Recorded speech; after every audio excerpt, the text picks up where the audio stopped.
Hello good morning students, कैसे हो बेटे आप सब। बेटे आज हम एसएसटी में हिस्ट्री का चैप्टर सेकंड पढ़ेंगे।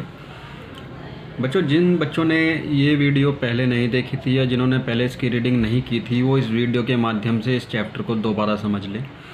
इस चैप्टर का बुक वर्क और क्वेश्चन आंसर मैं आपको सेंड कर चुका हूँ और इस बार हमने आपको लॉन्ग क्वेश्चन आंसर नहीं कराए हैं।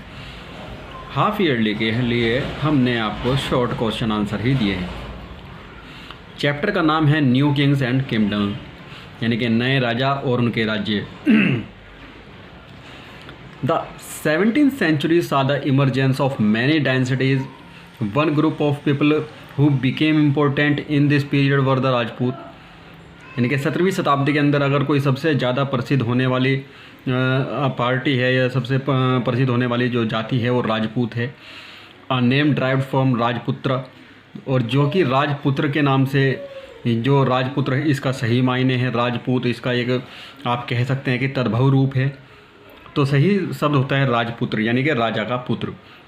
The son of the ruler, यानी कि राजा का पुत्र। Between the 8th and 14th century, the term was applied more gently to a group of warriors who claimed a Kshatriya caste status. और 8वीं से 14वीं शताब्दी के बीच में जो सबसे ज़्यादा युद्ध हुए हैं, जो एक उस समय समूह बन के सामने आया है, उसे क्षत्रिय के नाम से जाना गया। The term include group of warriors. The term include not just ruler and chieftains but also soldiers and commanders who serve in the armies of different monarchs all over the subcontinent. Chivalric code of conduct, extreme valor and great sense of loyalty were the qualities attributed to of Rajput by their pox and breeds. Gurjara Pratiharas Rashtrakutas and Palas Chauhans were the major rulers of the period. उस समय के जो प्रमुख शासक हुए हैं वो गुजरा हुए हैं, प्लास हुए हैं, चौहान हुए हैं। ये उस समय के प्रमुख शासक थे जिन्होंने उस 8वीं से 14वीं शताब्दी के बीच में शासन किया है और ज़्यादा से ज़्यादा युद्ध लड़े हैं और अपनी वीरता और कौशल को दिखाया है। Economic and administrative system under the Rajput 800 to 1200, यानी कि 800 जो 8वीं शताब्दी है उससे जो 12वीं शताब्दी के बीच में जो आर्थिक और जो एडमिनिस्ट्रेटिव सिस्टम, यानी कि जो वहाँ का आधिपत्य का आधिकारिक जो प्रणाली थी वो किस प्रकार थी, जो राजपूतों के अंडर में आती थी। The economic and administrative organization of Rajput was based on the medieval feudal system. वो मध्यकालीन प्रणाली के ऊपर बेस थी, आधारित थी। फेडरलिज्म वाज ए सिस्टम, यह एक फेडरलिज्म क्या होता था, यह एक ऐसी प्रणाली थी under which people had land in exchange for service rather than rent. यानी कि लोग उस समय क्या करते थे, किराया देने की बजाय लोग आदान प्रदान करते थे। जैसे ज़मीन के बदले में सेवाएं देते थे, उन्हें सेवाओं के बदले में ज़मीन दे दी जाती थी। The Rajput kingdom was divided into small jagir, और जो राजपूतों के साम्राज्य थे वो छोटी छोटी जागीरों में बटे हुए थे। हेल्ड बाय द जागीरदार, जिन्हें कि जागीरदार कहते थे। Who were mostly related to the king, और जो लगभग राजा के जैसे ही होते थे, उनका एक जो जीवन होता था शाही होता था बिल्कुल। They paid fixed annual revenue collected from the farmers to the king. वो क्या करते थे, एक टैक्स देते थे, एक कर देते थे राजा को, जो कि वो किसानों से वसूल करते थे। The army was also under their control, और जो सेना होती थी वो भी उन्हीं के अंडर में आती थी, वो भी उनके नियंत्रण में थी। They gave military service to the king at the time of need, और वो क्या करते थे, मिलिट्री यानी कि जो फौज थी वो उस समय राजा को देते थे जिस समय उसकी आवश्यकता होती थी। But jagirdar often quarrelled with each other, लेकिन एक ही समस्या सबसे बड़ी थी कि जो जागीरदार होते थे वो एक दूसरे के साथ आपस में ही लड़ते रहते थे। There was no political unity and the whole of northern India was divided into small principalities jagirs the king was totally dependent on the jagirdars who lived in great splendour and the administration of village was done by headman village panchayat help him his work. एक सबसे बड़ी समस्या मैं आपको बता दूँ, देखिए उस समय क्या होता था कि लोग अपने जो एक उनका शाही जीवन होता था वो उसी में रहते थे, ना वो कोई ज़्यादा काम करना पसंद करते थे। उनका क्या था, एक रुतबा था उस तरीके का कि वो बना के रखते कि हमारी भाई पर्सनैलिटी ऐसी, हम तो ज़मींदार हैं, हम काम क्यों करें। उनके अंडर में, उनके कंट्रोल में जो नौकर काम करते थे। और ये एक बहुत बड़ी समस्या ये थी कि उनके बीच में कोई भी आपसी तालमेल नहीं था। जो उस समय के जागीरदार होते थे उनका आपस में कोई भी एकता नहीं थी। और एक सबसे बड़ा रीज़न यही रहा है कि जो समस्या उस समय रही है मेन, वो यही रही है कि लोगों ने इसी चीज़ का फ़ायदा उठाया है कि ब्रिटिश सरकार हुई है, जो भी हमारे यहाँ पे मुग़ल शासक आए हैं, उन्होंने केवल इसी चीज़ का फ़ायदा उठाया कि लोग ये आपस में लड़ते रहते, तो उन्होंने उनकी लड़ाई का फ़ायदा उठाया है। Land revenue was the chief source of income of the state. और उस समय क्या होता था, ज़मीन का पैसा आता था, उस समय का एक मेन इनकम सोर्स था। It was charged from 1/6 to 1/10 part of the producers of the land। और लगभग एक छमाही या एक दहाई हिस्सा वो लेते थे पूरी ज़मीन का। The another sources of income were the taxes lived on commerce and trade, customs or import duties and inland tax transit duty were also the source of state। और दूसरे जो उन्हें आय के साधन थे वो क्या थे, जो वो कर लेते थे दूसरों से। Income, commerce and trade were in flourishing stage from the 10th century onwards. India had a brisk trade with the Mediterranean world and the countries of the West Asia। Indian goods were also sold in South Africa। जो दक्षिण Africa होते थे वहाँ पे भी भारत का सामान जाता था, आयात निर्यात होता था। और traders and merchants were organized into guilds to safeguard their interest। as a result of India became very rich and the king constructed rest houses and charitable institution of the people for the people। और इसका परिणाम ये हुआ कि जो हमारा बाहर व्यापार होता था, जो भारत दूसरे देशों में व्यापार करता था, उसकी वजह से भारत बहुत ज़्यादा धनी भी हो गया। और उन्होंने ऐसी संस्थाएं बनाई लोगों के वेलफेयर के लिए, उनकी भलाई के लिए। अब देख लेते हैं कि उस समय भारत की आर्मी कैसी थी, फौज कैसी थी।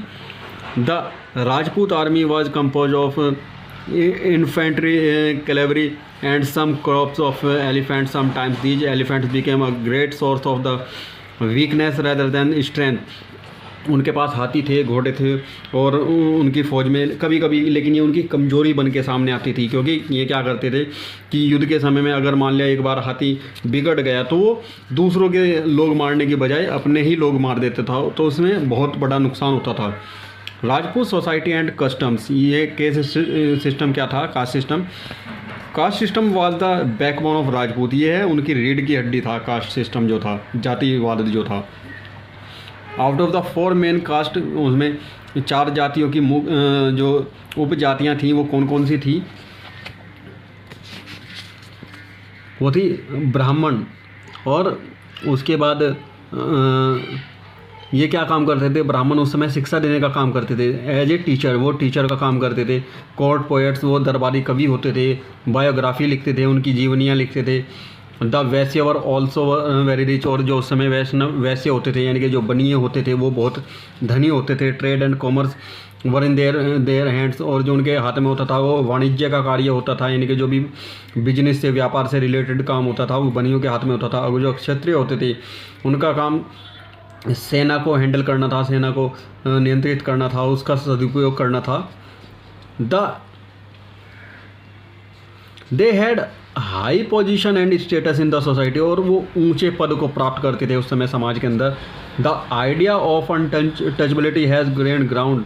और एक सबसे बड़ी समस्या मैं आपको बताऊं जो इस पूरे पैराग्राफ में आपको मिलेगी, क्योंकि देखिए आपको वर्ड टू वर्ड इसमें शायद ना पढ़ाया जाए, लेकिन ये चीज़ें आपको समझनी पड़ेंगी। जो मैं आपको समझा रहा हूँ वो आपको इसी में मिलेंगी। उस समय एक छुआछूत का एक बहुत बड़ा समस्या थी, और कहीं कहीं पर ये आज भी है चलन में।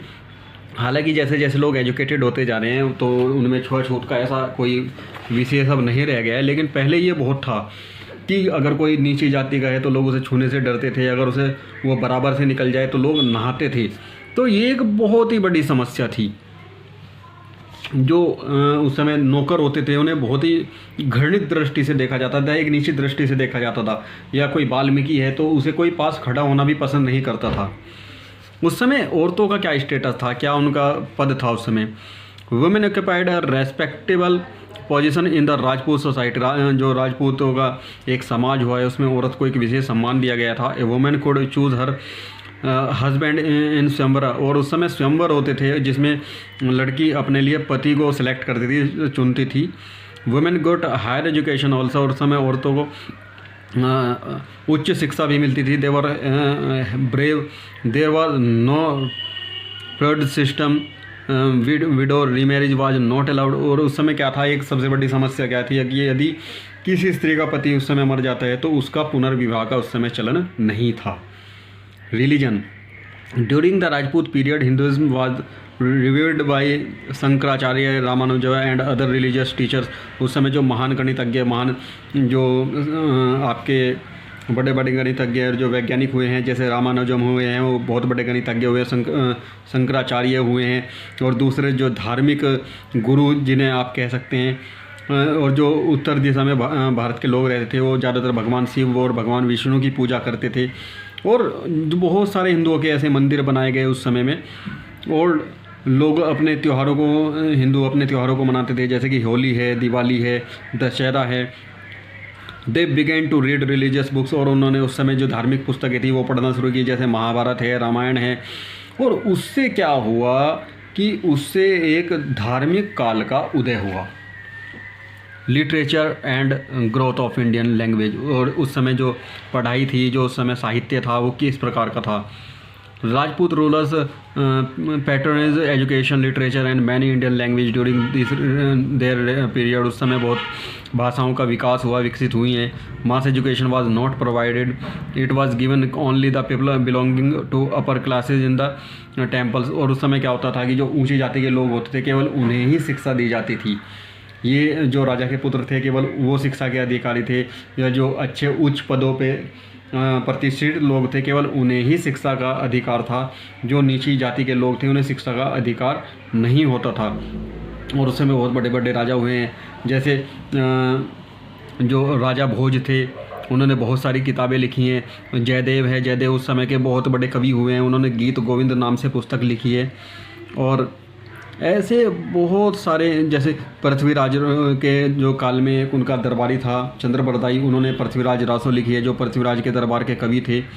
और विक्रमादित्य थे, या फिर बहुत सारे ऐसे जो राजपूत राजा हुए हैं उनके दरबार में कवि होते थे जो अलग, जैसे कि आपका चालुक्य हुआ है, तो वो क्या करते थे, या तो उनके जीवनी लिखा करते थे या फिर उनकी बहादुरी की गाथाएँ लिखा करते थे, उनके लिए पुस्तकें लिखा करते थे।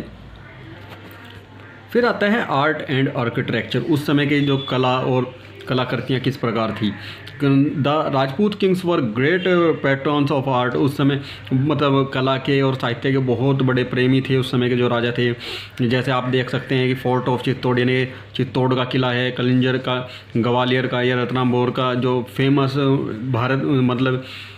भारत के इतिहास में जो बहुत ज़्यादा प्रसिद्ध हुए हैं ये किले आज भी हैं। जैसे खजुराहे हैं, खजुराहों की गुफाएं हैं, बुंदेलखंड के भुवनेश्वर है, या पुरी का मंदिर है, कोणार्क, पुरी का जो मंदिर है कोणार्क में, या सूर्य मंदिर है। तो उस समय ऐसे बहुत सारे मंदिरों का उत्पत्ति हुई, उन्हें बनाया गया। The Kandariya Mahadev temple is one of the best shrines in India. और जो खंडरिया महादेव का मंदिर है वो बहुत ही ज़्यादा प्रसिद्ध है, और ये भगवान शिव को डेडिकेटेड किया हुआ है, उन्हें समर्पित किया हुआ है। The temple is ornamented with sculpture. इसके अंदर आप देखेंगे इसके अंदर बहुत सारी मूर्तियाँ बनी हुई हैं, लिखा हुआ है। स्कल्पचर क्या होता है, जो मूर्तियों के ऊपर, पत्थरों के ऊपर लिखावट होती है, उसमें आपको बहुत सारी चित्रकारी मिलेंगी। वुमेन्स एनिमल्स की, यानी कि औरतों की और जानवरों की, उनमें चित्रकारी मिलेंगी। बहुत ब्यूटीफुल एंड अगली, दोनों बहुत सुंदर भी हैं और कहीं कहीं बहुत बदसूरत भी हैं। फिर आप जैन मंदिर देखेंगे, माउंट आबू के अंदर जो जैन मंदिर है the Jain temples at Mount Abu were constructed at high platform by the minister of Solanki rulers Gujarat. जो सोलंकी राजा थे गुजरात के, उन्होंने यह बनवाया था, जो जैनों का मंदिर था, जैन धर्म का मंदिर था। Each temple was constituted of a shrine and a hall but had no entrance port. जो the most beautiful temple of mount Abu is Tejpala. जो सबसे प्रसिद्ध मंदिर है उसका नाम तेजपाला है। फिर आता है मुक्तेश्वर। मुक्तेश्वर मंदिर जो है ये भुवनेश्वर में है और इसे मिनिएचर के known as miniature precious gem of architecture. In this small temple there are no pillars. और इस मंदिर के अंदर आपको ना तो खंभे मिलेंगे but is decorated with sculpture, लेकिन यह बहुत ही ज़्यादा सजावट की हुई है। The Lingaraja and Raja Rani temples at Bhubaneswar so art of Orissa. और आप देखेंगे वहाँ पे जो लिंगराज का जो मंदिर है या राजा रानी मंदिर है भुवनेश्वर के अंदर, वो आपको दिखाता है कि उस समय की कला और कलाकृतियाँ कैसी थी। तो बच्चों इस चैप्टर के अंदर आप देखेंगे जैसे कि ये आप यहाँ पर देख रहे हैं, ये लिंगराज का मंदिर है, या फिर यहाँ पे आपका जगन्नाथ का पुरी मंदिर है जो कि बहुत ही ज़्यादा फेमस है। कोणार्क में आपका सूर्य मंदिर है। और ये आप देखेंगे tower of victory. Tower of victory Chittor के अंदर है, जो राजपूत के सिविल आर्किटेक्चर ने बनाया हुआ है। It is a time story structure. और यह बताता है कि एक आपकी समय गाथा के बारे में है, बताता है, उसका चित्रण करता है। The water place in lake Pichola at Udaipur appears like a spotless fresh lily perched on the still blue extent of calm water of the lake. It is really masterpiece of Rajput architecture। और जो राजपूत के समय की वो कलाकृतियाँ हुई हैं, जो वहाँ पे चित्रकारी हुई है या जो उस समय की इमारतें बनाई गई है, उसका बहुत ही अच्छा नमूना है। हम देखेंगे कि उस समय के लोग जो है चित्रकारी में और जो पेंटिंग्स के बड़े शौकीन होते थे, देखेंगे उसमें आपको धार्मिक पेंटिंग्स मिलेंगी, जैसे राधा कृष्ण की है, जो एक उस समय की गाथा को अपने शब्दों में व्यक्त करती है कि किस प्रकार लोगों ने उस समय पेंटिंग्स को, ड्राइंग को और कलाकृतियों को किस प्रकार से प्रोत्साहन मिला। उस समय जो राजा थे वो उन्हें कितना पसंद करते थे। द पहाड़ी school of painting is also called the Kangra school of painting. और पहाड़ी स्कूल यहाँ पे कांगड़ा स्कूल ऑफ पेंटिंग के नाम से प्रसिद्ध है, जो कि किसने बनाया, जो कि ये कह रहा है कि this school is also divided into many minor schools. छोटे छोटे विद्यालयों में है बटा हुआ है, जैसे कांगड़ा है, गुलर है, चंबा है, बसोली है। और यहाँ का जो वातावरण है बहुत ही ज़्यादा प्राकृतिक है। और आगे आप देखेंगे कि जो उस समय जो सिक्कों का जो आविष्कार हुआ, जो सिक्के चले हैं धन के रूप में, ये देखिए किस प्रकार से वहाँ पर सिक्के बनते थे। ये जो आप सिक्के आपको दिखाई दे रहे हैं यहाँ पे, जो मुद्राएं जिन्हें हम कहते हैं, coins of Mohammad Ghori issued from Delhi. जो मोहम्मद गोरी ने उस समय सिक्के जारी किए थे, ये वो सिक्के हैं जो मोहम्मद गोरी ने उस समय सिक्कों को जारी किया था। और जो आपके राजपूत वंश के जो राजा हुए हैं, इसमें वही लिया हुआ है कि जो पृथ्वीराज जो चौहान थे, जब आखिरी बार उनके ऊपर, हालांकि मोहम्मद गोरी एक ऐसा शासक हुआ है जो 17 बार भारत पर उसने आक्रमण किया है, 17 बार भारत को उसने लूटा है, लेकिन जब उसने पृथ्वीराज के ऊपर आक्रमण किया और जब पृथ्वीराज उससे हार गए, तब जाके जो मोहम्मद गोरी था वो भारत का शासक बना। और 1192 में उसने यह सिक्के प्रचलित किए। और कुतुबुद्दीन ऐबक जो थे बाद मोहम्मद गोरी के बाद में हुए हैं। कुतुबुद्दीन ऐबक को हालांकि भारत की जितनी भी टेरिटरीज थी वहाँ के वो शासक हुए हैं। बच्चों इस वीडियो में आप इन चीज़ों को समझने की कोशिश करना, क्योंकि देखिए पढ़ना आपको ही पड़ेगा। और यदि आपको इस वीडियो में कोई प्रॉब्लम आए, कोई चीज़ समझ ना आए, तो प्लीज़ आप मुझसे पूछ सकते हैं। मैं इस चैप्टर की वीडियो के साथ साथ आपको इसका बुक वर्क और क्वेश्चन आंसर भी सेंड कर रहा हूँ, तो आप उन सभी को कंप्लीट कीजिए। तब तक thank you and have a nice day बच्चों। Take care, bye bye.